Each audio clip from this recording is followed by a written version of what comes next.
Hare Krishna. Om Ajnanatirmirandhasya Jnananjana Shalakaya Chakshur Unmilitam Yena Tasmai Shri Guruve Namaha. Shri Chaitanya Manobhishtam Stapitam Yena Bhutale Swayam Rupa Kada Mayam Dadati Swapadantikam. Jai Shri Krishna Chaitanya Prabhu Nityananda Shri Advaita Gadadhar Shrivasadi Gaura Bhakta Brinda. Hare Krishna Krishna Krishna Hare Hare Hare Rama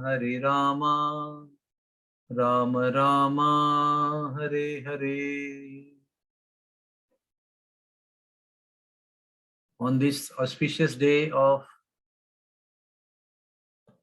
Ekadashi in the month of Kartik, the first day of Bhishma Panchaka, in this holy month of Damodar, all of you are most welcome. Welcome all of you to this auspicious discussion of Srimad Bhagavatam.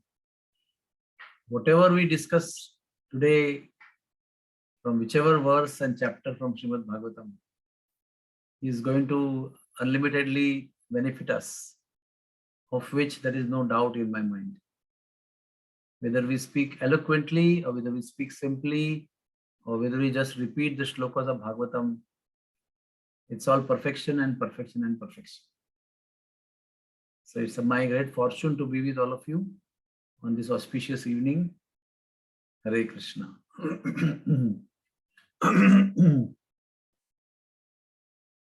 My volume is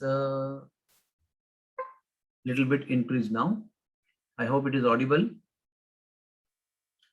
So last time we discussed about favoring the wives of Brahmanas, Yagyapatnis, and that pastime took place in the place called Bhatrod.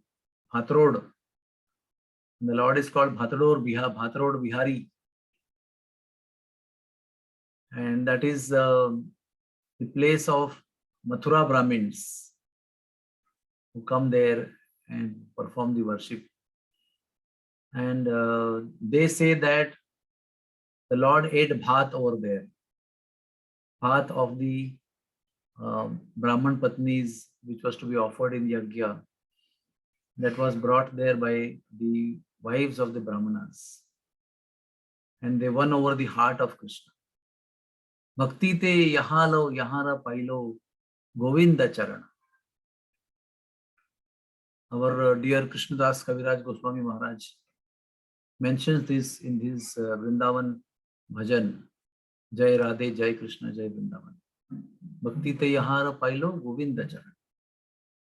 The simplicity of the heart, the wives of the Brahmanas, they achieved the lotus feet of Govinda, the love and affection and mercy from the Lord. Maybe I request some of you to open your videos. This is very difficult to speak with videos off, or everybody's video off. Very difficult to speak. So that place is little ahead of Akrur Ghat, and that is the same place. After blessing the wives of the Brahmanas, it is mentioned here, Bhagavan api tatraiva Baladevena sayutaha apashyanni avasanna gopanindayaga kruto udyaman. Shukdev Goswami said, while staying in that same very place with his brother Baladev, Lord Krishna happened to see the coward men, busily arranging for a sacrifice to Indra. So our acharyas of Gaudiya Math, Sridhar Swami, and the commentaries done by Hridayananda Goswami and Gopi Pranadhana Prabhu, they mention that this whole thing where the yajna was taking place and the Brahman Patnis came in that same forest, there only in that same very place, along with Baladev, Sri Krishna saw that there was preparations going on for yajna or Indra Yaga. Yaga also is another form of yajna. So it's very interesting to know that at this southern part of Vrindavan forest, there was the preparation going on for Indra Yaga. So what is important to understand here is every year there was Indra Yaga going on. It was not that this is the first time King Nanda Maharaj was doing this Indra Yaga. Indra Yaga was being performed every single year, even much before the birth of Krishna Balaram also. But very significantly, only this year Krishna came in between and started questioning about the Yaga in many, many ways to his father. So I was just thinking today that Krishna is here in the material world on the earth, in Bhuloka and Vrindavan. Indra in his own abode, Indra Loka. Krishna is performing pastimes here. Indra is doing his job there. But how? You can imagine how Krishna has noted down that Indra has become very proud. And I must deal with this pride of Indra. I must correct it. So this thing gives me two understanding. That one understanding is that Krishna loves Indra. Otherwise, he would have ignored him. He would have simply ignored him. But the very fact that Krishna arranged such a big pastime, such a pleasurable, beautiful pastime, in such a big way he organized. That means he loves Indra. And number two is that even though he is very far physically from us, he is constantly sensing the barometer of our consciousness. Wherever we are, he senses our devotion also, and he senses our pride, lust, anger, greed also. So there is no place in the whole creation, material or spiritual, where Krishna is not sensing us.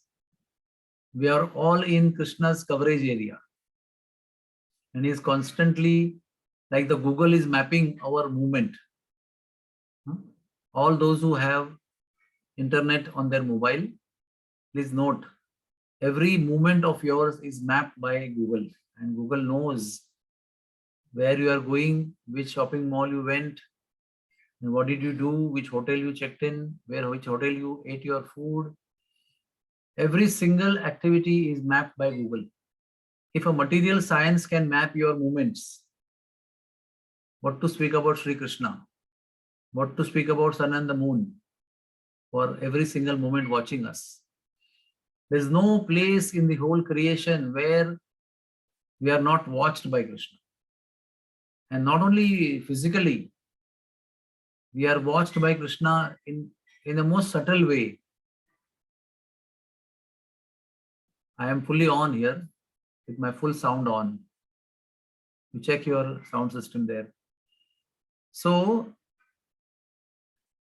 our physic also is mapped by Krishna, and our mind, our consciousness, the faults in our consciousness, the good in our consciousness, everything is mapped by Krishna, by his transcendental coverage system.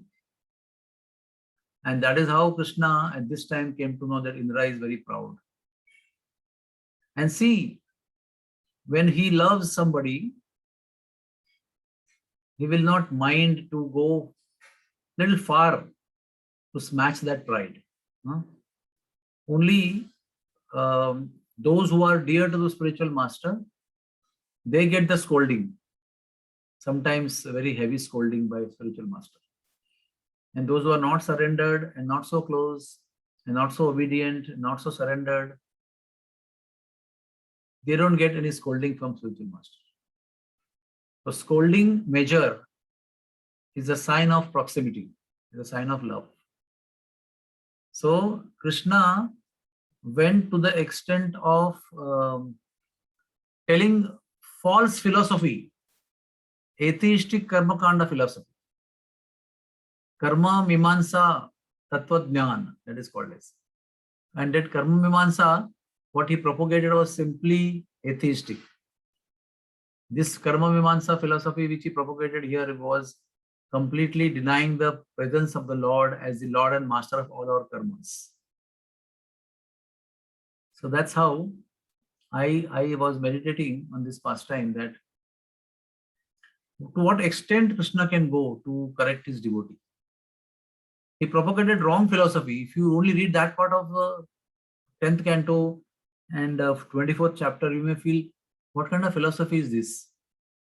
So our acharyas are explaining that Krishna is purposefully talking about this so-called nonsense karma minam philosophy. And he says that work is worship, which is typically atheistic people in the world propagate. Work is worship. Please work hard. Because they are so attached to their fruits, so they feel work is worship. There is no God here. Your work you have to worship. The same thing Krishna is saying. What ultimately gives rise to birth is karma. What makes you happy or sad is karma. What makes you die in this world is karma. Karma is everything, beginning, middle, and end. So karma is only worshipable. So why worship Indra? Worship karma. So that is how Krishna began his query to his father. He said, what is happening here? Please let me know. I want to know what you are doing. I want to know why you are doing. I want to know what are you going to achieve by what you are doing. And what are all these things, rituals, I want to know. Because those who know what they are doing, they become successful in their life. And those who don't know what they are doing, they're just doing mechanically without knowing what they are doing, they fail in their life. So I do not want to participate, or I do not want to see you doing something which you don't know what is the meaning behind it. So let me understand. Please explain. Now Nanda Maharaj has a difficulty here. Nanda Maharaj feels this yajna is such an important and such an intricate matter. So how do I explain this thing into a small child? So he's saying, these clouds in the sky are the representatives of Indra. They, on behalf of Indra, give water to us. And because they give water to us, there is grain, there is grass, there is fruits, there is vegetables. And our cows eat grass, we eat the vegetables and fruits and grains, and we sustain ourselves. So Indra is a very important demigod. And the clouds are very kind representatives of Indra. And because of that, we are surviving here. So then Krishna answered that. Why do we have to worship Indra? It is simply his duty. What is doing big? Even if you don't worship him, he will have to give water. Even if you don't worship Surya, he will have to give light and heat. Even if you don't worship Varuna, he will have to give water reservoir to you. Even if you don't worship Vayu, he will have to give oxygen to you. So why are we wasting time in worshipping people who are not so much important? So he is openly defying the position and authority of Indra, purposefully, so that Indra should know that what he is thinking is wrong, sitting on top there. He is the boss. It is explained in Bhagavatam here by Shukdev Goswami ji that Indra was considering himself almost as Supreme Personality of Godhead at this point of time. And Krishna loved him. So he wanted to smash him. If he wouldn't have loved him, he wouldn't have tried or planned to smash his ego. But the very fact that Krishna personally smashed his ego, Krishna loves Indra. Then Krishna says, first of all, our work is important, and our work is to herd the cows, to do protect the cows, herd the cows, and Goraksha Krishi, farming and Vanijya, to exchange money and financial interactions, give loans, lend money. So Krishi, Goraksha, Vanijya, and Kridisa. Kridisa means financial dealings. And out of these four, we are most importantly doing cow protection. That is our basis of our life. So we need to actually worship the Brahmanas whose blessings are the cause of our sustenance. We need to worship the cows because they are also the source of our sustenance. And we need to worship Govardhan mountain. But actually speaking, what you are seeing that clouds are pouring rains and everything, I just don't agree with you, because I see that Govardhan is producing grass. Govardhan is producing vegetables and fruits and flowers and grains. Govardhan is giving waterfalls, water reservoirs. Govardhan is giving us herbs for our health. Govardhan is giving us sitting places, enjoying places, picnic spots. Actually, Sri Govardhan, even in the ancient Puranas, it is explained, Govardhan was a complete being or complete ashraya for living entities. Govardhan had the potency to maintain all the living beings, animals, human beings, everybody. Govardhan was a complete personality. When gopis appreciated Govardhan as a complete personality, and that too so much silently serving. He is not even moving, but he's always busy, although he's not even moving, not even showing his movement to show what he's doing. He's simply at one place, but he's so busy in doing so many things, remaining at the background to serve Krishna. And he gives credit to gopis, the cowherd boys, and the cows also as a source of sustenance. While all these three and many more living entities, Govardhan is maintaining. But Govardhan is at the back. He is never showing himself that he is the doer of so many things. That's the greatest quality even the gopis appreciated and acknowledged in the personality of Govardhan. So Krishna is saying here again that we should worship Govardhan. We should worship the Brahmanas. We should worship the cows. So Indra sort of, King Nanda sort of went in puzzled condition. What do I do now? I love my boy so much, and he's saying something exactly opposite that we are doing for years together. How do I console my child? How do I explain my child? So he thought, okay, we'll do one thing.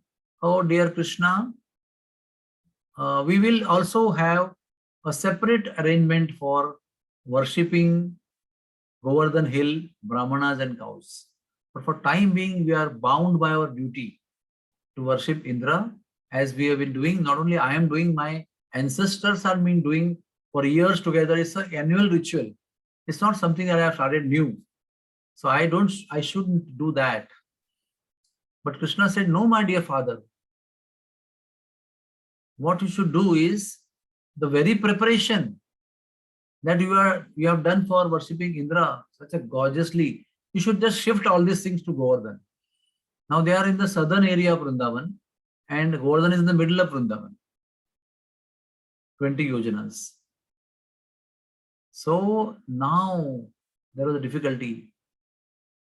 Nanda Maharaj was not agreeable to what Krishna was saying.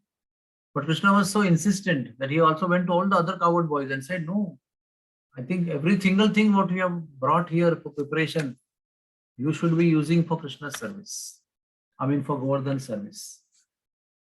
And he started giving detailed instructions of how you should do. He said that all of you should dress up very beautifully. Svalankata bhuktavantaha swanuliptaha suvasasaha pradakshinam cha kuruta Go Vipranala Parvatan. O dear devotees of Vrindavan Dham, please wear various attractive ornaments. Please apply chandan on your body. Please apply scented material on your body. Please wear very beautiful, costly clothes and bring all the food from your house. Huh? See, it is said that he was also talking, and also the local resident great sadhu Shandilya Muni also was listening, and he also understood that this is what Krishna wants. So under the leadership of Shandilya Muni, who was the local resident sadhu, it is explained here that millions of gopas and gopis, they went back. Oh, today Krishna has told us to dress up well. Today Krishna has told us to bring milk items, sweets and juices and sabjis. It is also mentioned here, supa, and that also happens to be meaning as soups. That means liquids, very palatable liquids. There's a sloka in Bhagavatam which says supadi. And that's why Prabhupada also, his disciples translate it as supaya. So various vegetable soups, various juices, various liquid preparations which were salty and spicy, and various milk sweets. So please bring all that you have, whatever milk you have at home, bring everything and make all the preparations of the milk products. So they all now they were all preparing at one spot, that is near Bhatrol. But hearing this instruction of details of Krishna, they all went home and they decorated themselves with flowers and itra and great ornaments and scented oils, everything. And they filled up their chakada. Chakada means the bullock carts with all these items. It is explained that there was so much happiness. There was kolahal. Braj ghara ghara ati hot kolahal. Ananda bhare ju umahal. There was so much joy that today our dear Kana has told us to worship Govardhan mountain. They were so happy that they were embracing each other in great happiness while they were loading their shakatas, that is the bullock carts. Dadhi, that is yogurt, then there is honey, and then there is buttermilk, then there is butter, then there is sweetmeats. All of them were gathering and walking. And then Shatras ki Jivanar, that means all the items of 6 different rasas, they were gathered there together. It was a perfect meal. And they were chanting and dancing. And Sahasa Shakata Mishthan Anna Bahu Nanda Mahara Gharahi Po. From Nanda's house and all the Gopas' house, various kinds of sweetmeats and grains and items were being carried to Nanda Bhavan. It is said 20 yojanas, that is 120 miles. That much distance, there are Brijvasis and Brijvasis and Brijvasis, and there was no place in between to walk. There was so much of a big procession of ladies and men and brahmanas chanting, and the bullock carts, and boys and girls, and some ladies sitting on the bullock cart with their babies in the lap, and they're singing songs. Surapati Puja Meti Govardhana Ye Sanyoga. Yojana 20 ek aru agaro dara deha anumana. 20 yojanas was the distance.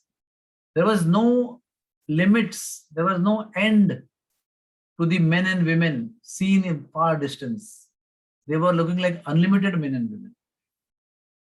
And so all of them were thinking, see, it is explained here, small boys were carrying branches of trees on their shoulders and walking. And then in front of them was Maharshi Shandilya with his disciples chanting Swasti Vachana.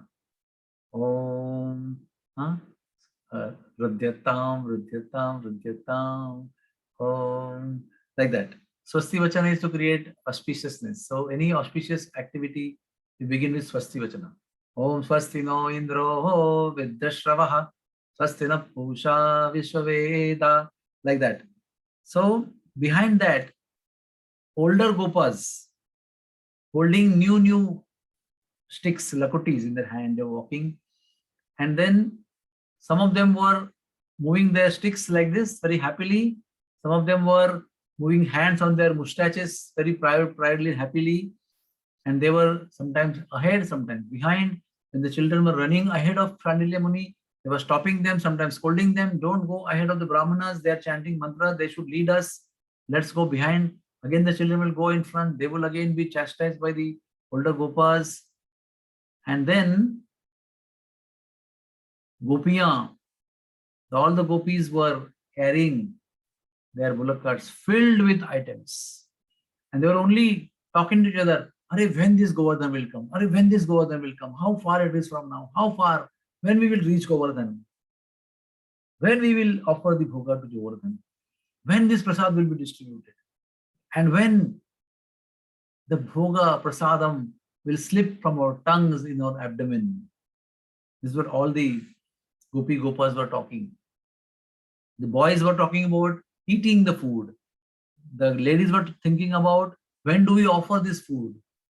The Brahmanas were saying when we will worship Govardhan. As per their propensities, they were doing all these activities. Samuttitho sau harivakshasau giri govardhano nama girindra rajarat samagato yatra pulatsya tejasa yad darshana janma punarna vidyate. Finally, they reached Govardhan. Which Govardhan? By having darshan of whom one will not have rebirth again. Punarjanmana vidyate. That Govardhan finally arrived. And all of them, they saw the beautiful darshan of Giri Govardhan. And after that, the cows and the Brahmanas, they were worshipped by the cowherd boys. The Brahmanas performed yajna, and the Brijvasis worshipped the Brahmanas. They worshipped the yajna. They did parikrama of the cows. They did parikrama of the Brahmanas. They did parikrama of the yajna mandala also. And when the older Gopas instructed, all the items were brought down from the bullock carts and they were arranged all over Govardhan. There are various descriptions in various Puranas. But in essence, I can tell you that all around Govardhan, it was supposed to be 7 kroshas. That means 14 miles. That means it is something like today's 22 kilometers. All around Govardhan, there were items, and not your little finger could go in between 2 items. There were rivers of milk, rivers of juices, fruit juices and other juices, rivers of liquid soups. There were mountains of sweetmeats and salty and spicy items. There were rice and variety of milk sweets, all surrounding everywhere, tall mountains made with so much of love. They did not leave anything behind in their house. They completely offered everything to Giri Govardhan's pleasure. They didn't even do so for Indra Yaga ever before. Because this time Krishna intervened and Krishna convinced. They were so blissful that this time we are going to get something new. We are going to worship our dear Govardhan mountain. So, what all they did? They offered, see, all around Govardhan, they arranged all these food items. Small gopis, they offered Maharshi Shandilya, Panchagavya, Dhupa and Deepa, Kumkum and Akshata, Pushpa and Pushpamala, Phal and Durvadal. All this variety of items which are used in puja and yajnas. All these items, very beautifully, all the young girls offered the Brahmanas. It is said that children are always eager to perform such assistance and home pujas. So there was ocean of cowherd boys and there were ocean of items offered by cowherd boys to Govardhan. The Govardhan was looking like Mandarachal, looked like bedecked with jewels, and all of the cowherd boys and men and women from 84 kroshas of Brajbhumi, 84 kos. It is said 54 kroshas were occupied by people gathered around Govardhan.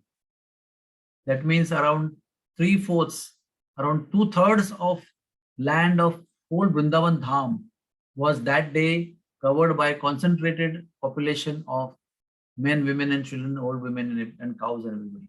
That means what?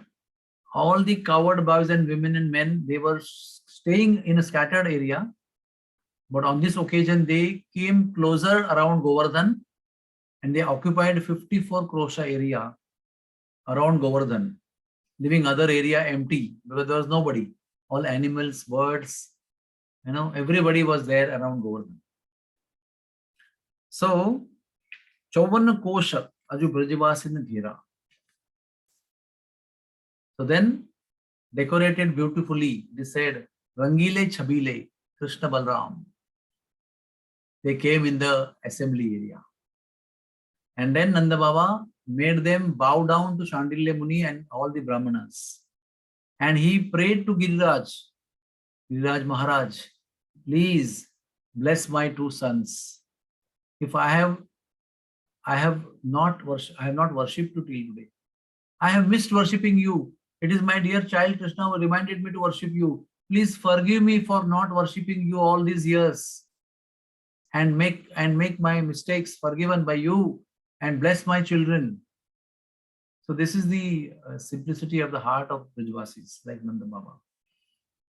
So with this simplicity of the heart, Krishna told that first we will worship Brahmanas, then we will do yajna, then we will worship cows, and then we will offer all the bhogas to the mountain, and then we will do pradakshina.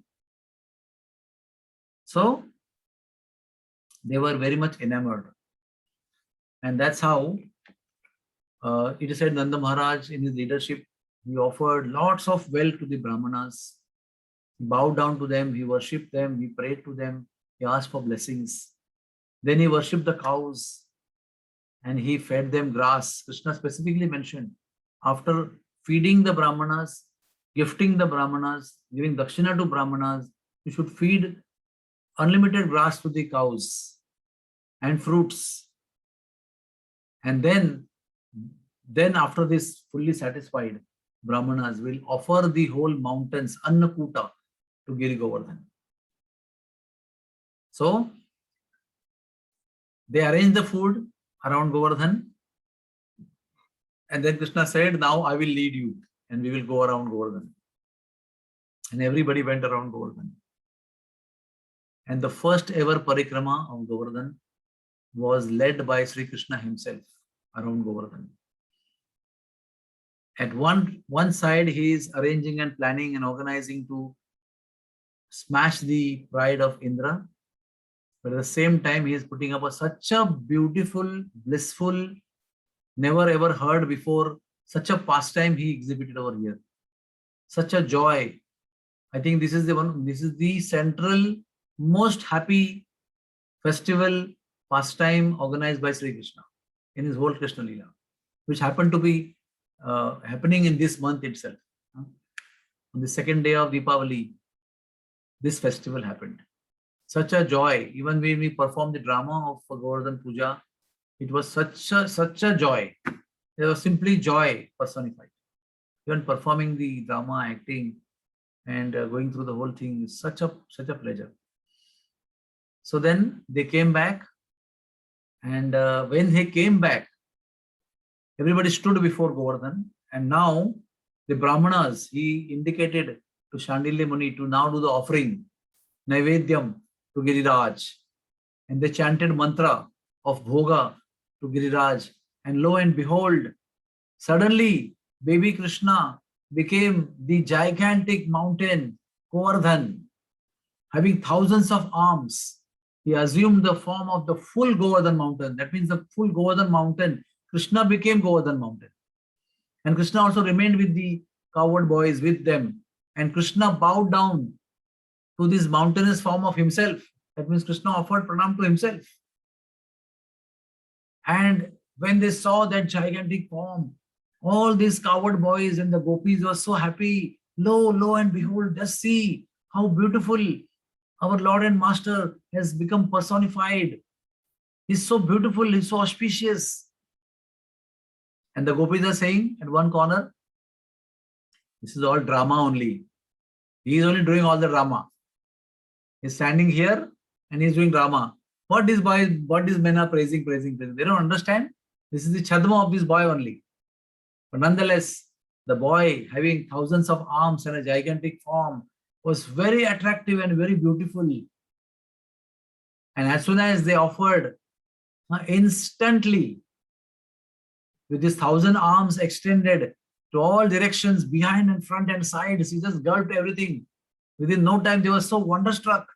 We made so much of food. We brought so many bullock carts, thousands and thousands of them.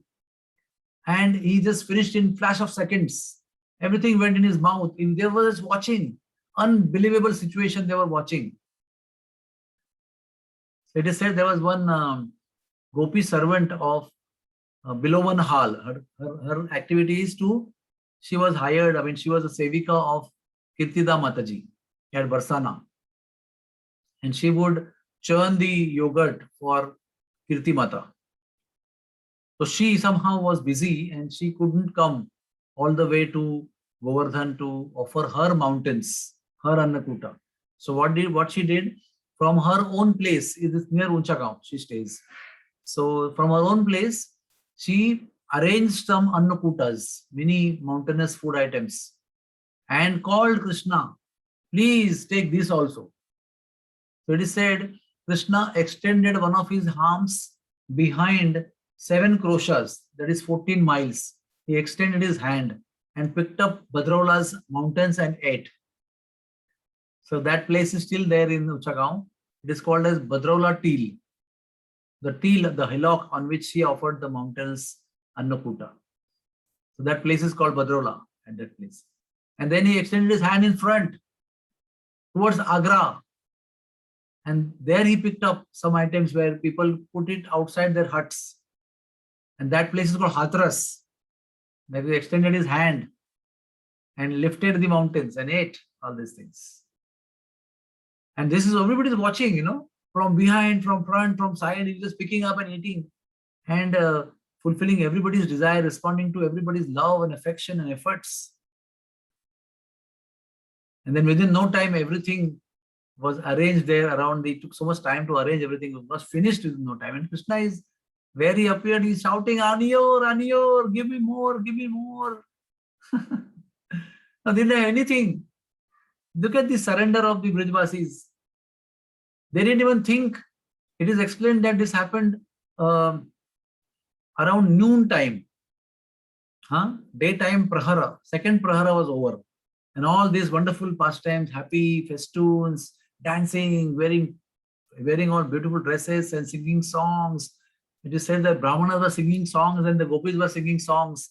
Brahmanas were chanting mantras, they were singing songs. It was so beautiful mixture of chanting hymns of Vedas and sweet songs by homemade songs of the gopis. Such a beautiful atmospheric pleasure in the atmosphere itself. So they were wondering what to do now, because they had offered everything. Whatever they thought they had, whatever milk products they thought they had, they just used everything. They didn't even think what would be there for dinner. What would we eat? What will we cook tomorrow? They had so much faith in words of Krishna. Krishna said, bring everything. They brought everything. There was no stocks at home. And he's now asking more after offering every single thing. He's asking, Aniyor, give me more. So then the Brijvasis offered tulsi leaf. And he was fully satisfied. Another miracle took place. He was so happy that he reproduced all the items there again. Every single item which he had consumed, the drinkables, the chewables, and the lickables, and the gulpables, all the items, Shat Rasa, all the items were reproduced there. And then Krishna said, first feed Brahmanas, then feed the old people, then you feed pregnant women, then you feed the children. He gave a big list of how to feed.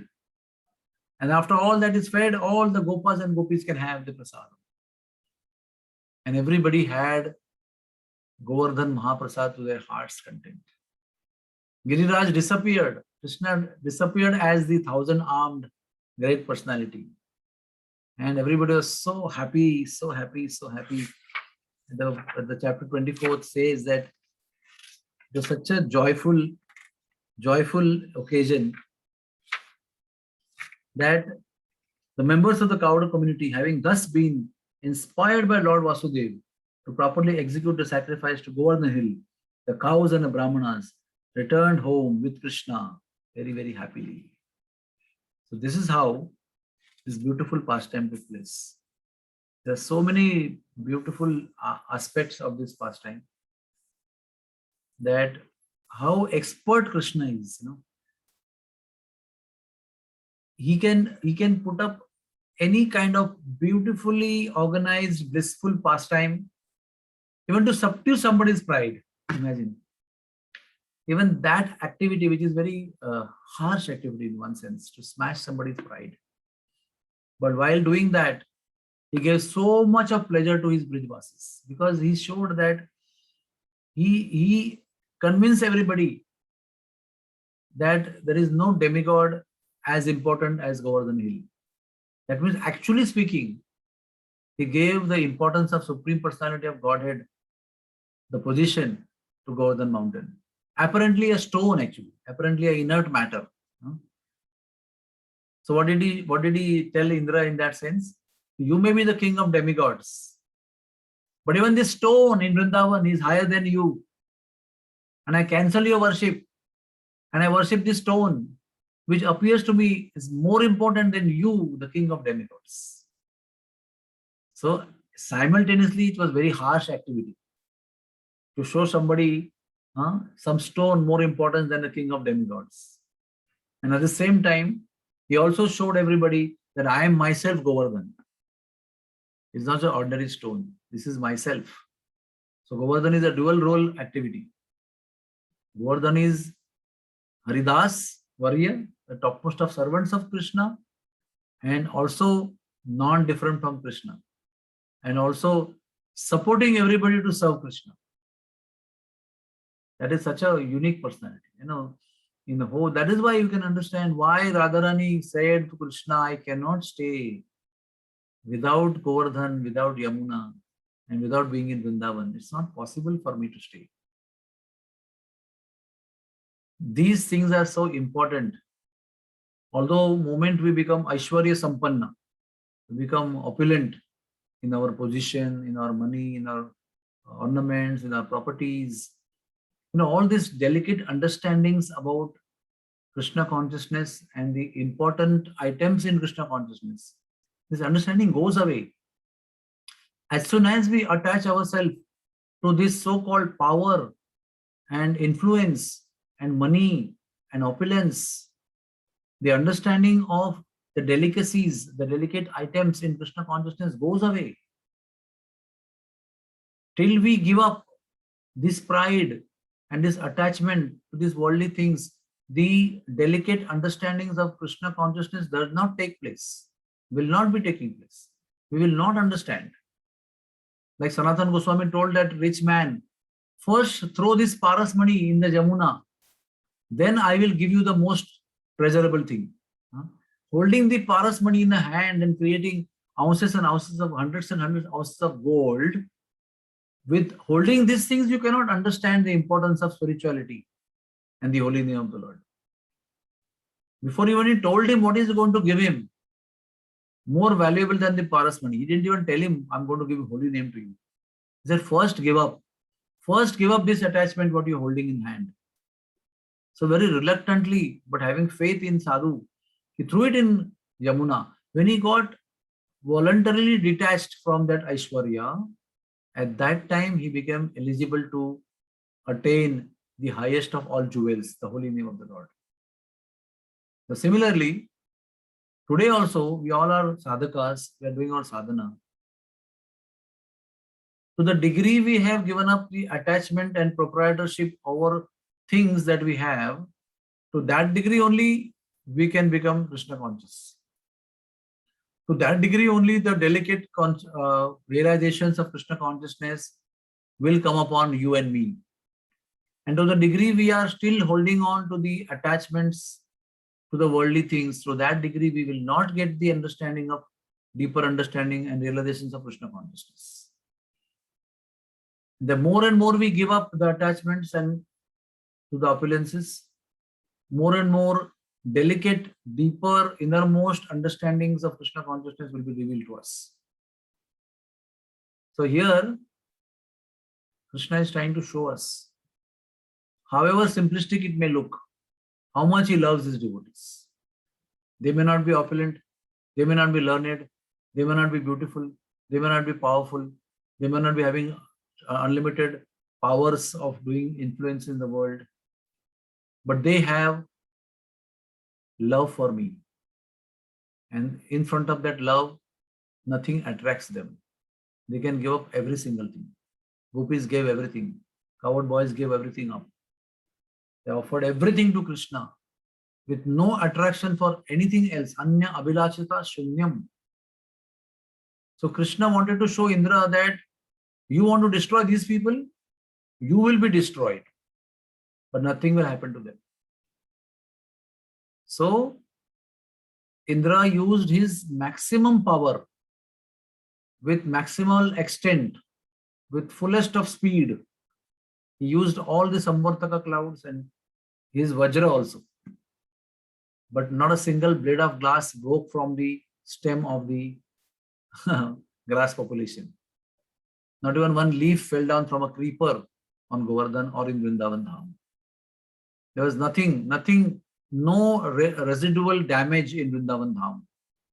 Although Krishna was still taking round after all these things to see, is there any damage? But there is no damage at all. So once you take shelter of Krishna and once you keep implicit faith in Krishna, you will see the miracles. Nanda Maharaj did not repent.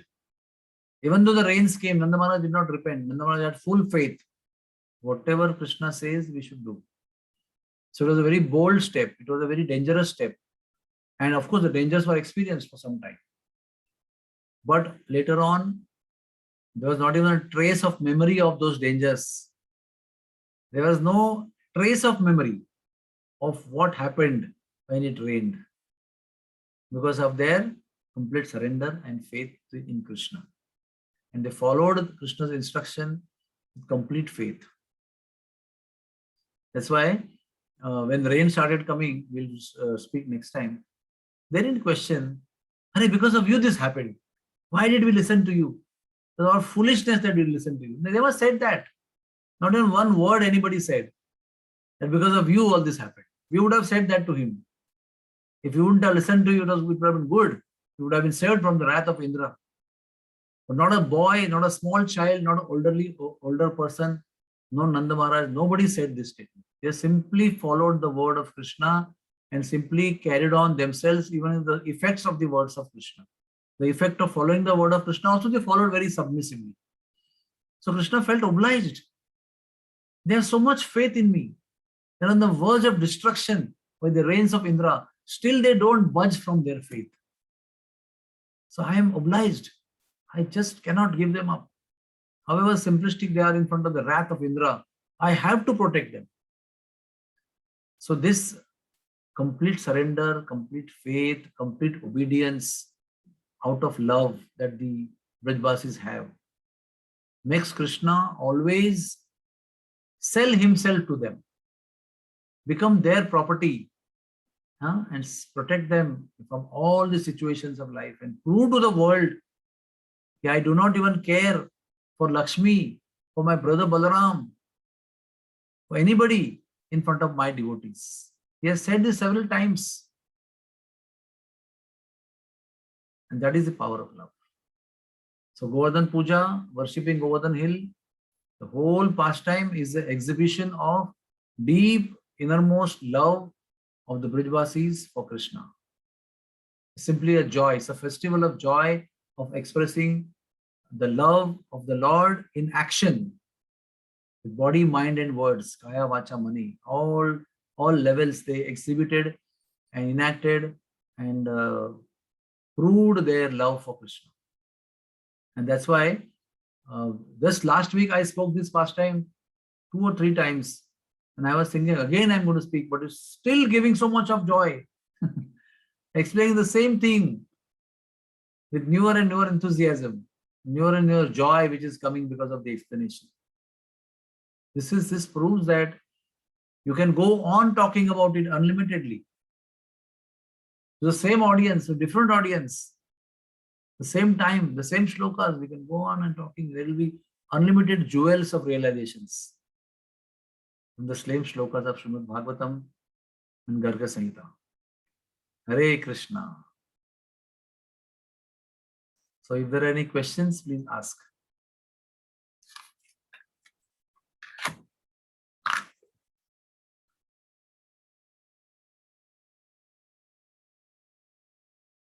Yes.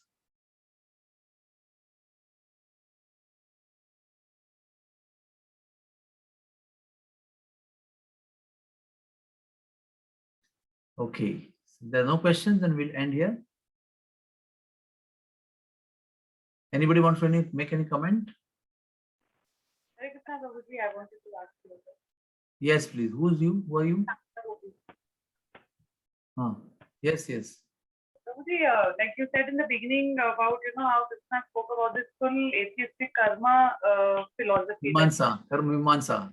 Yes, karma Mimamsa. That karma is the most supreme. But in our daily life also we see that, we have to focus on just work and doing something with a result. And so how do we keep reminding ourselves that ultimately it's in Krishna's hands, but at the same time we have to really work hard, and somewhere requires that, tremendous effort and like continuous effort. So how do we this Karma Mimamsa philosophy is also addressed as atheistic Sankhya philosophy. Okay, what that Jaimini propagated, what Kapil Muni propagated was the devotional Sankhya, and Jaimini propagated this atheistic Sankhya. So, which tells you that work is worship. There is no God. Your work is your worship. Your work is your cause of your birth. Your work is cause of your life. Your work is going to be cause of your death. So worship your work. But our acharyas explain in the purport that this work is guarded or controlled by a supreme personality, who is Sri Krishna. That is missing over here. So what we have to understand, yes, we also worship the work, but we worship the work which is done for the pleasure of Krishna. Sam siddhir hari toshanam. That work we should be doing all the time. So work everybody has to do, whether you believe in the Lord or don't believe in the Lord, whether you are a Mayavadi, whether you are a personalist, whether you are Karmakandi, whether you are Jnanakandi, whether you are Siddhikandi, whatever we are, work everybody is doing. Who is not doing work? The Karmis are doing work, the Karmakandis are doing work, Karma Yogis are doing work, the Jnana Yogis are doing work, everybody is working. But when you do that work to please the Lord, then that work, even if you worship that work, it is perfect. Because the purpose is different. The purpose is to please the Lord. And when the Lord is pleased, then your work becomes perfect. Your work will lead you back to Godhead, the lotus feet of the Lord, under the loving shelter of the Lord. That kind of work we should be doing hard. And karmani eva adhikaraste. Ma phaleshu kadachana. That means when we do the work for the pleasure of the Lord, for Him only we work. Then we don't keep our tag of attachments. I have worked for Krishna. Now at least he should get my daughter married. Now at least I know I should get a good house to stay. Because I'm only serving the Lord in my house. What I will do, I'll serve Him only. But at least this thing should happen, that thing should happen. I should not get corona. At least I'm serving day and night. My service should not be hampered by corona. So this is what is our disease. That whatever we do, Finally, we are somewhere attached to the result of our karma. And that we have to practice. Even though now we have that attachment, but at least we are working for Krishna. That's a good beginning. And then whenever unpleasant things happen, in spite of serving Krishna, we should learn to accept it as the will of Krishna. And as it is good for us, as it will of Krishna, and will of Krishna can never be for bad for us. So it's a gradual evolution of the consciousness. We have to keep on chanting Hare Krishna every day morning attentively and develop this attitude of accepting whatever Krishna gives as a result of our activities, whether pleasant or unpleasant, accept it gracefully and gratefully. And then your worship will become perfect. Hare Krishna. Anybody else? प्रभु जी प्रेरणा जी कुछ पूछ रहे थे and Yes, Sheila yes. ने message किया है. Yes, please ask. हरे कृष्णा दंडवत प्रणाम प्रभु जी. Loudly, please. हरे कृष्णा दंडवत प्रणाम. Dandavat pranam. प्रभू जी, जसं तुम्ही सांगितलं की the cause of our sufferings our कर्माच, तर 1-2 दिवसा अगोदर मी राधेश्याम प्रभूंचे श्रीमद भागवतम क्लासमध्ये राधेश्याम प्रभूजींनी मेन्शन केलं, the cause of our sufferings is our ego. He said the cause of our sufferings is our ego. So ह्या दोन्हींमध्ये कसा एक समन्वय कसा साधायचा? Cause of our suffering is our ego also and our past karmas also. When we work, many times we get good results, right? So then we want to own that good result as I am the doer. See, because I worked hard, this is a good result. It is because of my planning, my intelligence, my hard work. I have created my world from a zero. Shunyatun jag nirman kele. So your work, when it yields good result, you become proud. And with that pride, when you work further, that is the cause of the further misery. Moment you work with the pride, without remembering the Lord, thinking that you are the doer, the series of miseries begin after that. That is how it is.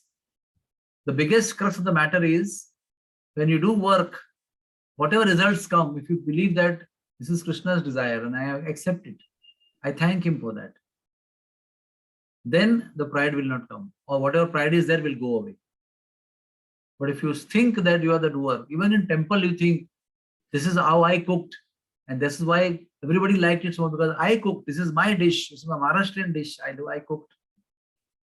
So even in devotional service, that pride will creep in.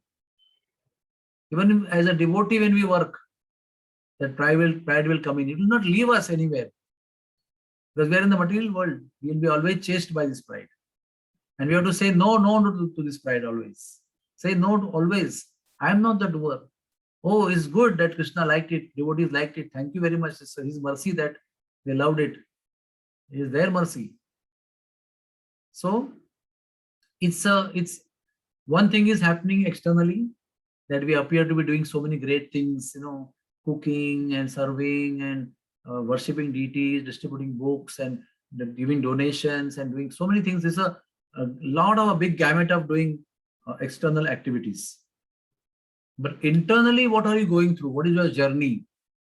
Is it leading you towards proprietorship, ownership, doership?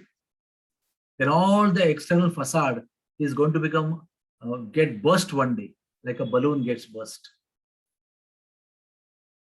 Or the journey is telling you everything belongs to Krishna. Manasa deho geho jo kichu more arpilun tua pade nanda kishore. If that is your mood, if that is your journey within, then you will lead yourself to Krishna's lotus feet. So always there are two parts of our life. One, what is happening externally, and one is what is happening inside. And that is between you and the Lord. The world may praise you. Wow, bravo, Abhinandan, congratulations. But you and the Lord knows exactly what is happening inside. And as I told you, Lord is in the material world here on the earth planet performing pastime. Indra is there in his kingdom. But still, Lord knew exactly what is happening with Indra and how he has to correct him by smashing his ego to pieces. So wherever we are, we may be posing to be great devotees in front of everybody, but the Lord knows exactly what is happening inside. And if you love him and he loves you, then be ready. He will smash all these things into pieces out of love for us. And we should be ready and grateful for that. It will happen, definitely. It happened to Indra. We are not as great as Indra, but it will happen to us also. Let us be ready. Huh? Let us pray to the Lord and be ready for that. Thank you very much. Anybody else would like to ask any question? Hare Krishna and Dandavat Pranam, Prabhuji. Yes. Srinivas Prasad Prabhu from Delhi. Thank you so much. Thank you so much, Prabhuji, for wonderful katha. Anandam Buddhi Vardhanam. Jai. Thank you. Prabhuji, I had one question. Like, can you just throw some light? What is the difference between the man, जो कहते हैं ना हम लोग we generally say कि मेरा मन कर रहा है, and the heart. So, what is the difference between the heart and the man? Heart is the seat of the soul. Hmm. Heart is very close to the soul. Yes. Sometimes heart is addressed as soul. Soul is addressed as heart. Mm-hmm. And mind is a part of the material body. And mind is the biggest twister, biggest enemy of the soul. The mind drags us always away from our object of worship to the object of sense gratification. The mind is pulling us to foodstuffs. The mind is pulling us to control. The mind is pulling us to women. The mind is pulling us to adhikar, influence over Krishna. So this mind is a totally different entity. The heart and the soul is you. The seat of the heart of the soul. Heart is seat of the soul. So the mind will always desire. Yes? The emotions are related with heart. Mind. Oh, mind. Feelings, desiring, and thinking. So what is feelings? Feelings are emotions. You feel love, you feel hate, you feel anger, you feel insulted, you feel indignified. These feelings are coming from mind. Emotions are coming from mind actually. The mind is tricking us with variety of emotions. So when you chant Hare Krishna, then you develop that Sad Asad Vivek Buddhi. You learn to differentiate between what is spiritual and what is material, what is to be attended to and what is to be neglected. That will be earned by us by chanting Hare Krishna. We know when to say no and we know when to say yes. We learn to do that. That is called Sad Asad. Sad means what is good, it means eternal. Asad means what is not good, what is temporary. And Viveka means the power of discrimination.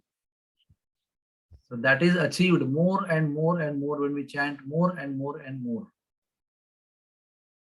It's not easy to say no, but we say no and we get strength to say no also by chanting Hare Krishna. Thank you so Jai. much. Thank you. Dr. Devlekar, any question? Hare Krishna. Anybody else? Okay, so we end here, and I sincerely pray for all of you that Lord Giridhari bestow His causeless mercy upon all of us, all of you, and we become His dear devotees, offer everything to His lotus feet. Anya Abhilashita Shunyam.